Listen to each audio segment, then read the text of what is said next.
Guys good morning. આ મારું નવું યુટ્યુબ ચેનલ છે, બધા સપોર્ટ કરજો। હું ગુજરાતી છું, હું ગુજરાતી બ્લોગ કરું છું, બટ અત્યારે હું બેંગ્લોર છું, ફરવા આવ્યા છીએ મારી બેનની ઘરે। બધા આ મારો પહેલો બ્લોગ છે, એ માટે બધા સપોર્ટ કરજો અને હું નવા વિડીયો બનાવતો જ રહીશ, એ માટે બધા સબસ્ક્રાઈબ પણ કરજો। અને આ બધું તમે જોઈ શકો છો બેંગ્લોરનું।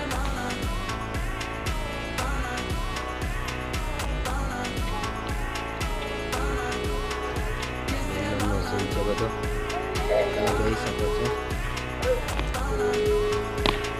આ અમારી બની રહી છે। Gracias, હાય હાય હાય। આ મારી ભાણજ છે, એને હું અત્યારે હાલમાં નીચે રમાડવા લઈ આવ્યો છું।